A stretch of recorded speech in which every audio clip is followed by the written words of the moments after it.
There you go. These mistakes are costing you at least 20 kg on your bench and deadlift, and more importantly, a PR. Come on. Yeah, push. Come on. Push, push, push, push, push. Come on, you got it. You're flaring your elbows out. This is the perfect way to destroy your shoulders while not getting stronger. When you lower the bar with your elbows at 90 degrees, you're putting immense pressure on your shoulders, and it's in its absolute weakest position. You're lengthening the distance the bar has to travel, which means you're doing so much more work for less weight. To fix this, tuck your elbows in about 45-60 degrees and point your elbows towards your hips, not to the wall. You know you've got it right when you feel your lats engage as you lower the bar. Your back should feel tight, like you're squeezing something between your shoulder blades. You're benching without using your legs. If you're not using leg drive, you're losing out on at least 10 to 20 kg. Most people have their feet too far forward, flat on the ground, or even worse, tiptoeing. If you do this, there's no power there. What you want to do is plant your feet under your hips or slightly behind your knees, and you should feel the tension in your body as you lift the bar. As you press the bar up, you want to drive through your feet like you're pushing the floor away. The force travels up your legs, through your hips, through your core, and stabilizes your whole body. But remember, don't lift your butt off the bench. That's illegal in powerlifting, and also you'll lose all stability. We're only 2 mistakes in, but I bet you're guilty of at least one of them. Think about pressing in a straight line. That's logical, right? But the bench doesn't work that way. The bar should travel in a slight J-curve. Lower the bar to your chest around your nipple line. As you press up, press the bar towards your face, and the bar should finish above your shoulders at lockout. You want to do this because your shoulders are strongest when they're stacked under the bar. If you press straight up from your chest, the bar finishes over mid-chest and your shoulders are in a weak position.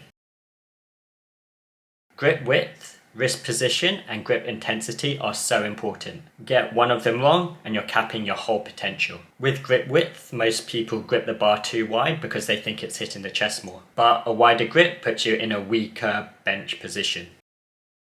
Your ideal grip width is where your forearms are completely vertical when the bar touches your chest. With wrist position, vertical forearms are your strongest position. For most people, that's just outside shoulder width, but it does depend on your arm length. The bar needs to sit at the heel of your palm. Your wrists should be stacked directly over your forearms. If your wrists are bent back, that can be very dangerous and you're losing power. Grip intensity, you want to squeeze the bar as hard as you can. That creates tension in your hands and that spreads to your forearms, lats and core. Programming is so important. You can have perfect form, but if you're benching once a week with 3 or 5 reps until failure, your bench is going nowhere.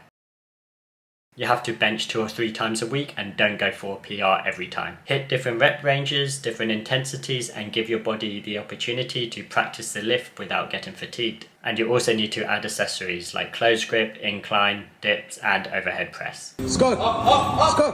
Come on. Drive it. Drive it. There it is.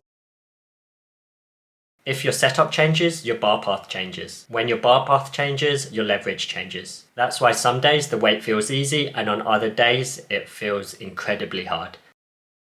The bar should be over midfoot and not your toes. Feet should be narrow around hip width, toes slightly turned out. Too wide and you lose leg drive, too narrow and you get jammed up.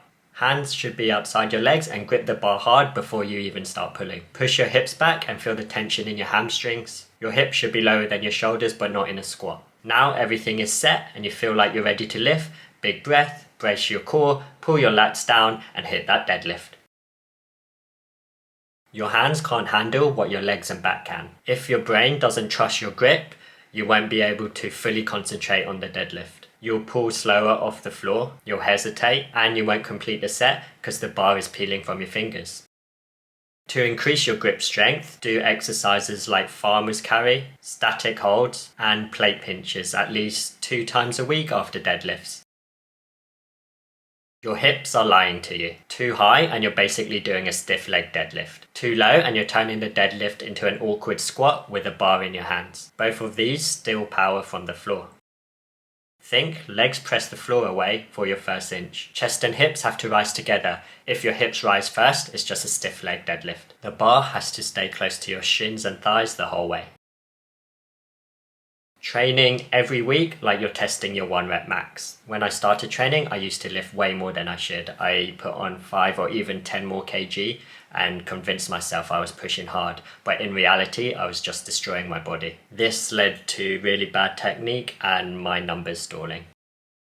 Deadlift 2 or 3 times a week with a heavy day and a volume day, and only add weight when you have 1 or 2 reps left in the tank. Don't add weight too fast. I recommend maybe 2.5 kg when you increase the weight.